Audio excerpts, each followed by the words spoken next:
آپ نے سنا ہوگا حضور نے سورہ رحمان کے بارے میں فرمایا ہے، سورۃ الرحمن عروس القرآن. یہ سورہ رحمان جو ہے یہ قرآن کی دلہن ہے.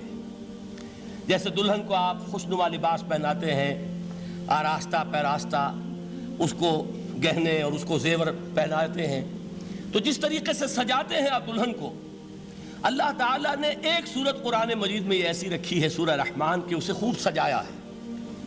اس میں الفاظ کا در و بست، اس کا اپنا ایک ڈیوائن میوزک ہے. وہ تو اللہ تعالیٰ قراء جو ہے خاص طور پر مصر کے قراء، اللہ تعالیٰ ان پر رحمت نازل فرمائے، ان کی خطاؤں سے درگزر کرے. جس طرح قرآن کے انٹرنسک میوزک کو انہوں نے واضح کیا ہے.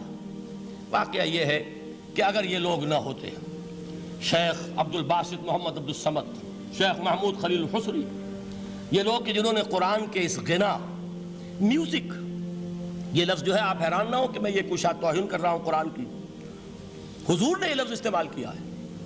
تغنو، اس قرآن کو اچھی سے اچھی خوشلہانی کے ساتھ پڑھو. من لم یتغن بالقرآن فلیس منا، جو قرآن کو بہتر سے بہتر انداز میں، اچھی سے اچھی آواز میں، خوشلہانی کے ساتھ پڑھنے کی کوشش نہیں کرتا، وہ ہم میں سے نہیں ہے. بلکہ ایک مرتبہ حضور رات کے وقت آپ گشت پر تھے اپنے ساتھیوں کے حالات معلوم کرنے کے لیے. حضرت ابو موسیٰ اشعری رضی اللہ تعالیٰ عنہ ایک صحابی ہیں، ان کے گھر کے پاس سے گزر ہوا، وہ رات کو تہجد پڑھ رہے تھے، کھڑے ہوئے کیف کے عالم میں قرآن تلاوت کر رہے ہیں. حضور کو بہت پسند آئی ان کی قرات، کافی دیر تک وہاں کھڑے سنتے رہے. اب انہیں کیا پتا کون سن رہا ہے. بالکل اسی طرح سمجھ لیجئے ایک بات یاد آئی ہے. حضور فرماتے ہیں کہ جس طرح کان لگا کر اللہ قرآن کو سنتا ہے، کسی چیز کو نہیں سنتا. ہمیں نظر نہیں آتا نا، ہمیں معلوم نہیں، ہم قرآن پڑھ رہے ہیں تو سننے والا کون ہے؟ سب سے زیادہ کان لگا کر خود اللہ. یہاں اس لیے مجھے یاد آیا کہ ابو موسیٰ اشعری کو کیا پتا تھا کہ کون سن رہا ہے. وہ اپنی کیفیت میں نماز میں تہجد میں قرآن کی تلاوت کر رہے تھے، اور ظاہر بات ہے ان کے گھر ایکڑوں میں بنے ہوئے نہیں تھے، ایک ایک کمرہ، ایک ایک کوئی حجرہ، ایسے ہی تو گھر تھے نا صحابہ کے. لہذا حضور پاس سے گزرے، آواز آئی، کافی دیر سنتے رہے. اس کے بعد آپ تشریف لے گئے، صبح فجر میں ملاقات ہوئی تو حضور نے تحسین کے انداز میں فرمایا، یا ابا موسیٰ انک قد اوتیت مزمارا من مزامیر آل داؤد. اے ابو موسیٰ، تمہیں تو آل داؤد کے سازوں میں سے ایک ساز اللہ نے عطا فرما دیا ہے.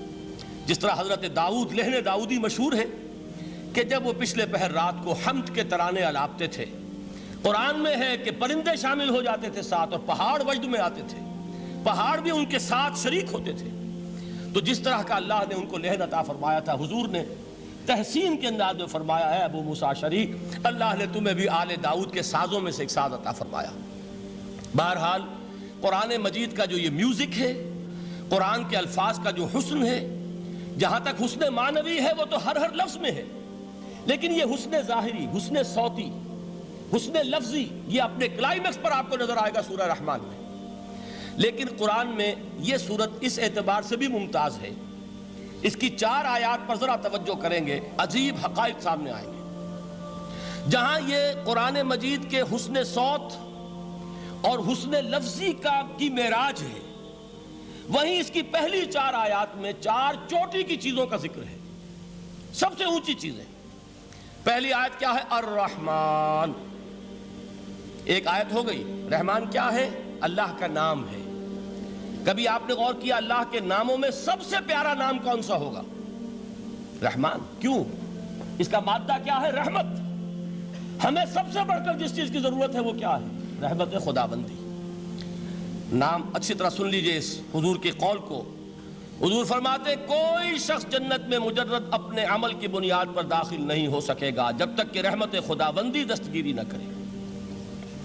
کسی صحابی نے بڑی ہمت اور جرأت کا ثبوت دیا کہ پوچھ لیا، کیا حضور آپ بھی؟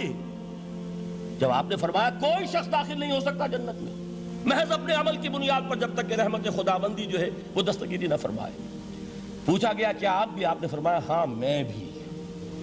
آپ انداز کیجئے کہ اگر محمد الرسول اللہ بھی رحمت خداوندی کے ضرورت مند ہوں تو تاب دیگراں چے رسد، ہماری تو سب سے بڑی ضرورت رحمت خداوندی ہے.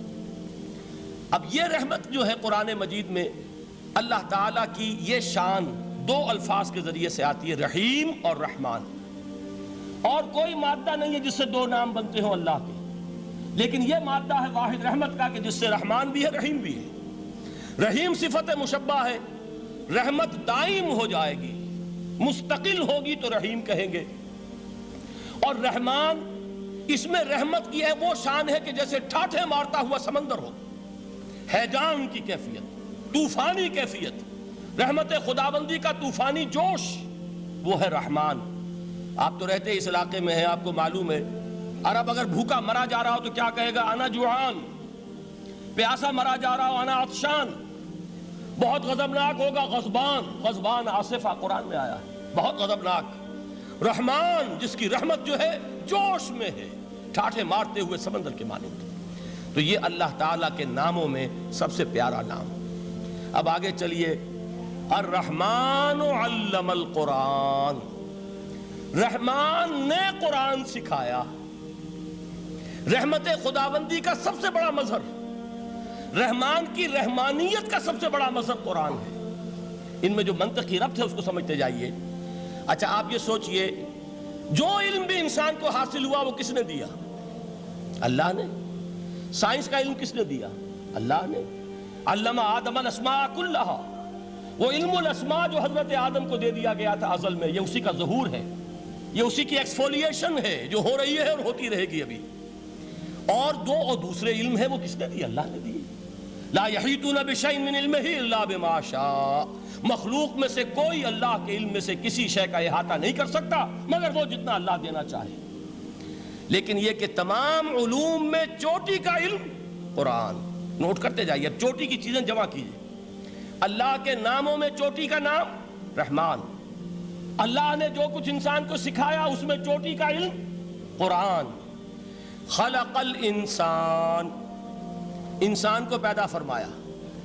سوال یہ کہ حیوانات کو کس نے پیدا فرمایا؟ آسمان کس نے پیدا کیے؟ زمین کس نے پیدا کی؟ فرشتے کس نے پیدا کیے؟ کیا مطلب خلق الانسان؟ اس کی تمام مخلوقات میں اس کا کلائمیکس، اس کی تخلیق کی معراج، اس کے تخلیق کا نقطہ عروج انسان ہے۔ یہ ہے کہ جو مسجود ملائک بنا ہے۔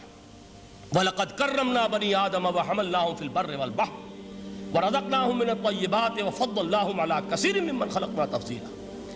تو تخلیق میں سب سے اونچی تخلیق انسان کی، علموں میں سب سے اونچا علم قرآن کا، اللہ کے ناموں میں سب سے اونچا نام رحمان۔